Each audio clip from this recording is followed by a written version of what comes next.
तेरा वचन मेरे पाँवों के लिए दीपक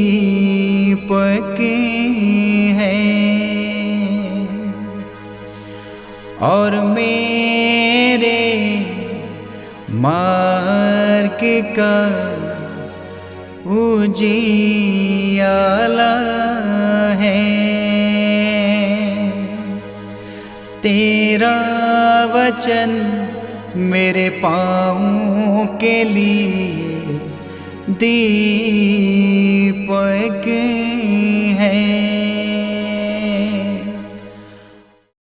पहला पाठ इब्रानियों के नाम पत्र अध्याय 10 पद संख्या 32 से 39।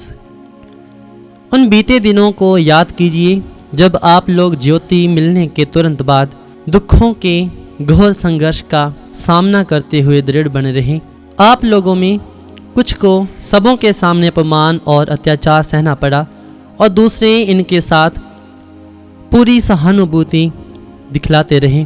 जो बंदी बनाए गए आप लोग उनके कष्टों के सहभागी बने और जब आप लोगों की धन संपत्ति जब्त की गई तो आपने ये सहर्ष स्वीकार किया, क्योंकि आप जानते थे कि इससे कहीं अधिक उत्तम और चिरस्थायी संपत्ति आपके पास विद्यमान है।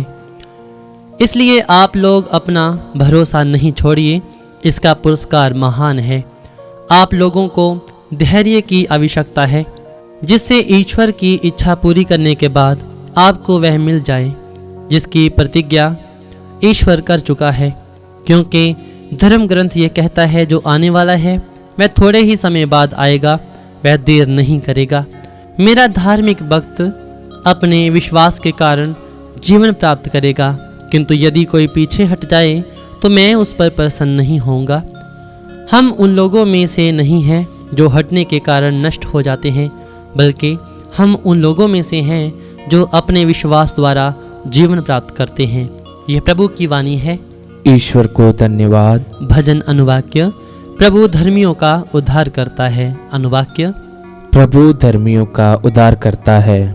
यदि तुम प्रभु पर भरोसा रखकर भला करोगे तो सब देश में सुरक्षित रह सकोगे। यदि तुम प्रभु में अपना आनंद पाओगे तो वह तुम्हारा मनोरथ पूरा करेगा। अनुवाक्य। प्रभु धर्मियों का उद्धार करता है।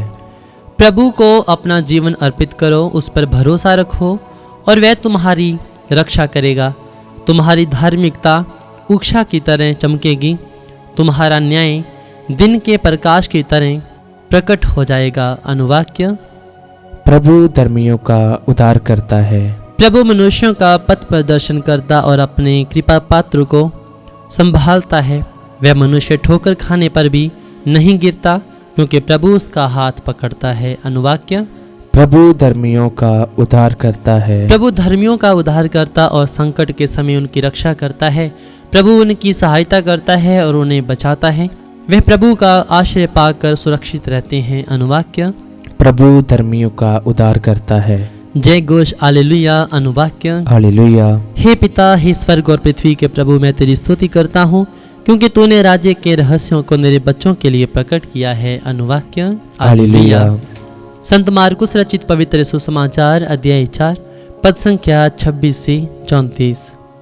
यीशु ने लोगों से कहा, ईश्वर का राज्य उस मनुष्य के सदृश है जो भूमि में बीज बोता है। वह रात को सोने जाता और सुबह उठता है, बीज उगता है और बढ़ता जाता है, हालांकि उसे ये पता नहीं कि ये कैसे हो रहा है। भूमि अपने आप फसल पैदा करती है, पहले अंकुर, फिर बाल और बाद में पूरा दाना। फसल तैयार होते ही वह हंसियां चलाने लगता है, क्योंकि कटनी का समय आ गया है। यीशु ने कहा, हम ईश्वर के राज्य की तुलना किससे करें? हम किस दृष्टांत द्वारा उसका निरूपण करें? वह राई के दाने के सदृश है।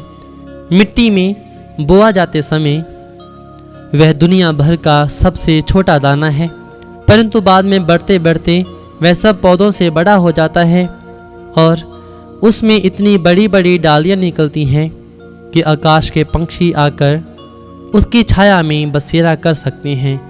वह इस प्रकार के बहुत से दृष्टांतों द्वारा लोगों को उनकी समझ के अनुसार सुसमाचार सुनाते थे। वे बिना दृष्टांत के लोगों से कुछ नहीं कहते थे, लेकिन एकांत में अपने शिष्यों को सब बातें समझाते थे। ये प्रभु का पवित्र सुसमाचार है। ख्रीस्त की जय।